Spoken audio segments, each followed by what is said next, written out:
सभी साथियों को नमस्कार और आशा करते हैं कि आप सभी लोग कुशल मंगल होंगे। माफी चाहेंगे, थोड़ा सा लेट आज वीडियो बनेगा और बना ही रहे हैं, थोड़ा सा समय का अभाव हो गया था। जैसा कि बोले थे सोमवार या मंगलवार तक हम आपको पूरी तरीके से बता पाएंगे कि समायोजन में अंतर जिला हो पाएगा कि नहीं। उससे पहले आप लोगों को कुछ महत्वपूर्ण बात बोल देते हैं कि कॉमेंट बॉक्स आज जरूर खोलिएगा सभी लोग, और कमेंट बॉक्स खोलने के बाद व्हाट्सएप चैनल का लिंक दिया गया है, उससे जुड़े, क्योंकि ज्यादातर हम लोग उसमें बातचीत कर पाते हैं, सूचना प्रोवाइड कर पाते हैं। उसके बाद 26 जुलाई को जितने भी बेगूसराय से हमारे शिक्षक साथी जुड़े हुए हैं, वहां हम लोगों ने एक अपने संगठन का बैठक रखा है।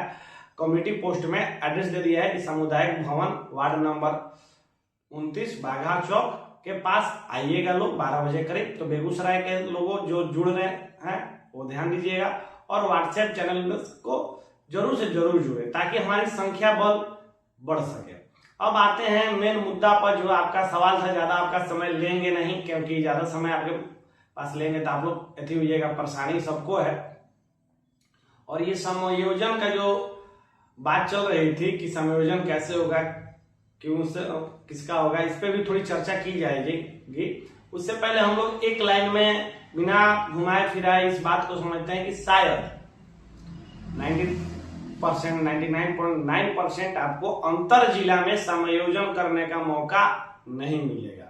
समायोजन सेम जिला में ही होगा और उन शिक्षकों को ज्यादा चांस होगा समायोजन में होने का जो उनका गृह जिला है। अंतर जिला वाले जो भी शिक्षक है, विभाग उस पर थोड़ा सा रहम दिखाएंगे, क्योंकि विभाग जानती है कि जो अंतर जिला वाले शिक्षक है आज ना तो कल उनको ट्रांसफर होगा और विभाग करेगी।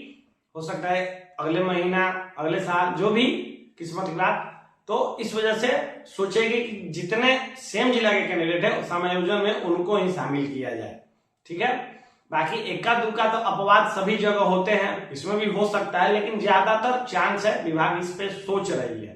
तो यानी कि आप लोग अब समझ चुके होंगे कि समायोजन में शायद, या मानिए कि चलिए कि अंतर डिस्ट्रिक्ट का आवेदन भरने का मौका नहीं मिलेगा। ठीक है, अब इसमें आप लोगों का सवाल ये भी आएगा कि समायोजन कैसे होगा, किनका होगा। बहुत ही बड़ी परेशानी हो रही है। आप लोगों ने देखा होगा कि 400 के करीब किशनगंज में सरप्लस निकले हैं। बेगूसराय के सिर्फ सदर ब्लॉक में 234 शिक्षक 1 to 5 में अधिक निकले हैं। तो देखा जाता है हर जिले में ऐसी संख्या आने वाली निश्चित। जब आज शिक्षा मंत्री जी ने विधानसभा में जाहिर किया कि 63,000 के करीब हमारे पास शिक्षक अधिक है, सरप्लस है, तो जाहिर बात है जब उतने शिक्षकों का समायोजन होगा तो सीटें भर जाएंगे, अंतर जिला ट्रांसफर नहीं हो पाएगा। लेकिन उससे पहले हम लोग चर्चा करते हैं कि समायोजन किस प्रकार से होने जा रहा है, या होगा या हो पाएगा।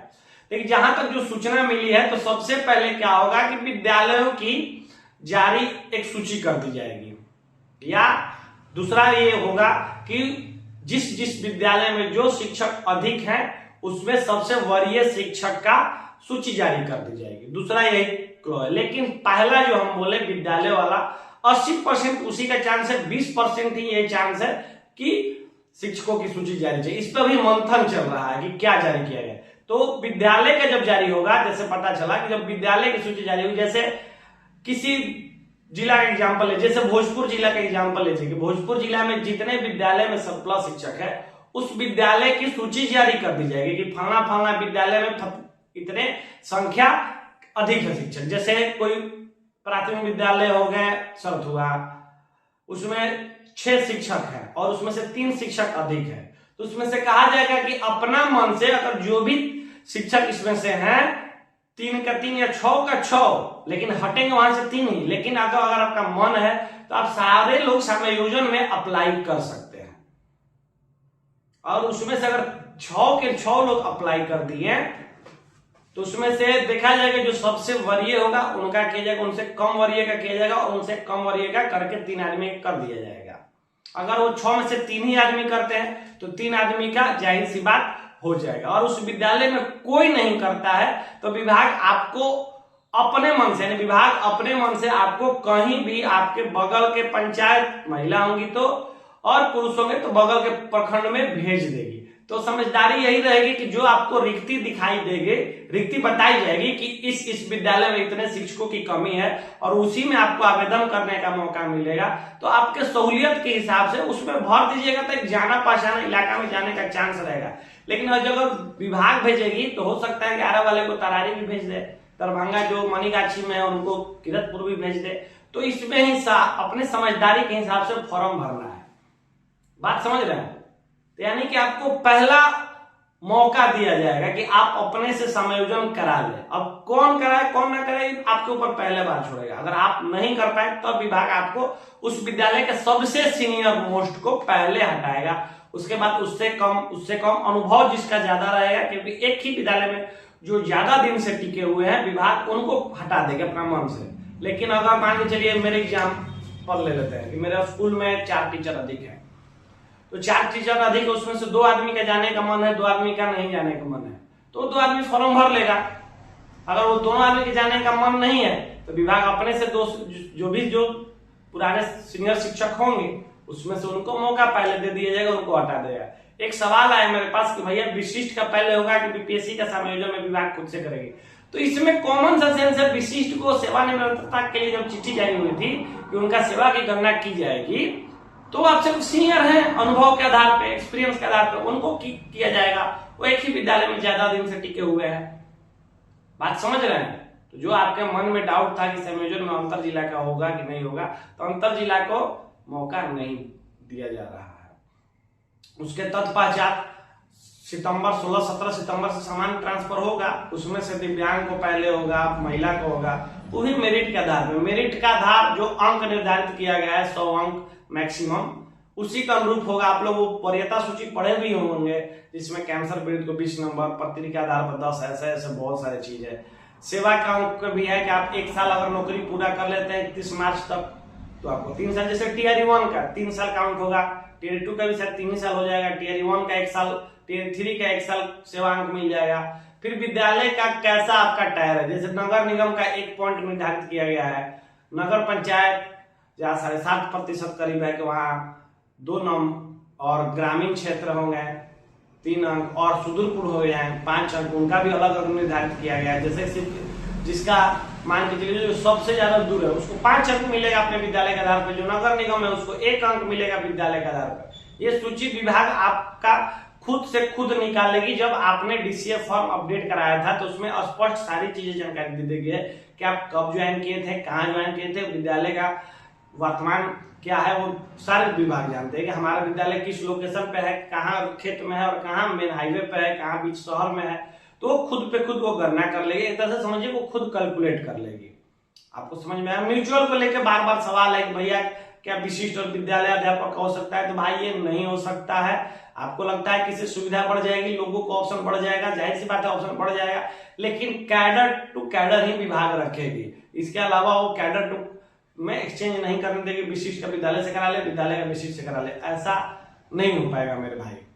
और देखिए आज शिक्षा मंत्री ने एक बयान दिया, मेरे को तो समझ में नहीं आ रहा है। उन्होंने कहा कि 3 ऐसे जिले हैं जहां उस जिले का मूल निवासी शिक्षक है ही नहीं। ऐसा कौन सा ऐसा जिला हो सकता है जहां का वहां के एक भी नागरिक वहां शिक्षक नहीं होंगे? सबसे छोटा जिला शिवहर है। शिवहर में भी वहां के 1-2 शिक्षक तो जरूर नौकरी कर रहे होंगे। शेखपुरा छोटा है, वहां भी 1-2 लोग वहां की नौकरी कर रहे हैं। तो ये बात समझ के परे है। आप लोग भी थोड़ा सा सोचिए कि क्या होगा क्या नहीं होगा, कि ये बात सही है कि नहीं है। उसके बाद जो पटना, गया, नालंदा, रोहतास, कैमूर के लोग ढूंढ रहे हैं कि क्या वहां हो पाएगा कि नहीं हो पाएगा। तो मेरे भाई जो वर्तमान स्थिति बन रही है, आप लोग अपने दिल पे हाथ रख के बनाइएगा। मैं बोलता हूं तो हमको लोग बोलते हैं कि बहुत अधिक बोलता है, नेतागिरी करता है, चाहे जो भी लेकिन लेकिन समायोजन हो जाने के पश्चात क्या जिले में सीट रिक्त रह जाएगी? अंतर जिला करना पॉसिबल हो जाएगा? मुख्यमंत्री जी ने तो बहुत बार बयान दे दिया, शिक्षा मंत्री जी ने अनेकों बार कह दिया कि महिला पंचायत के बगल में, पुरुष प्रखंड के बगल में। लेकिन जब अधिकारी देखेंगे कि इस जिला में समायोजन करने के पश्चात ट्रांसफर करने की नौबत आएगी तो सीट ही नहीं मिलेगा, क्या कि 63,000 अधिक है और उसको वहीं रिक्त सीट जहां जहां है वहां घुमा दिया जाएगा। तो इसीलिए मैं मांग कर रहा हूं, आप लोग देखे होंगे मेरे व्हाट्सएप चैनल पे चाहे मेरे पोस्ट पे, कि हम चाह रहे हैं कि पहले ट्रांसफर करके दिया जाए, उसके बाद रेशनलाइज किया जाए। क्योंकि इतने लार्ज स्तर पे मुझे नहीं लगता है कि अंतिम तक सबका रेशनलाइजेशन हो जाएगा। बीच में बाधा जरूर आएगी। ऐसे बहुत लोग हैं जो कोर्ट का सहारा ले लेंगे, न्यायालय में चले जाएंगे, उनका अगर जबरन ट्रांसफर किया जाए तो। अब देख चुके हैं विभाग का इतिहास, और विभाग में जो भी कर्मचारी हैं, शिक्षक, उनका इतिहास, तुरंत न्यायालय चले जाते हैं। हम तो न्यायालय में ट्रांसफर के लिए नहीं जाते हैं, क्योंकि हमको पता है कि न्यायालय ट्रांसफर मेरा नहीं करेगी, जब करेगी विभाग ही करेगी। इसलिए विभाग के पास हम लोग बार बार जाते हैं और याचना करते हैं, ज्ञापन देते हैं। हम इसीलिए आप लोग जहां हैं तहां से अपने अपने विधानसभा सत्र चल रहा है, एमएलसी को पकड़िए, एमएलए को पकड़िए और उनको कहिए कि साहेब, माननीय विधायक जी, माननीय विधान परिषद जी, अगर समायोजन हो जाता है तो हमारा ट्रांसफर अपने जिला में नहीं हो पाएगा। सच्चे कहां से होगा भाई? बच्चों की संख्या विद्यालय में नहीं बढ़ रही है, नौबत ऐसा है कि कुछ विद्यालय को मर्ज करना पड़ जाए। तो जब सीट ही नहीं रहेगा तो कहां से आप अपने जिले में जा पाइएगा? और ये आवाज उठाना आज जरूरी हो गया है। सिर्फ मेरे बोलने से और मेरे वीडियो बनाने से आपको गृह जिला नहीं मिलेगा। अगर थोड़ा सा आप समझदारी से रहिए तो आप बताइए कि क्या कंडीशन बन पाता है अपने गृह जिला में जाने का।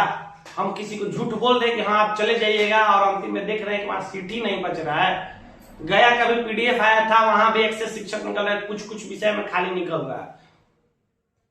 मानक मंडल का सबसे ज्यादा आप लोग विधायक के सामने देखिए, मानक मंडल ही गलत है। कल ही एक मैसेज आया कि किसी विद्यालय में अगर 9th 10th के टीचर हैं, म्यूजिक वाले, 11th 12th वाले नहीं होंगे, 11th 12th 9th 10th नहीं होंगे, 500 बच्चों पे एक ही भाषा शिक्षक, कैसे वो पढ़ाएगा?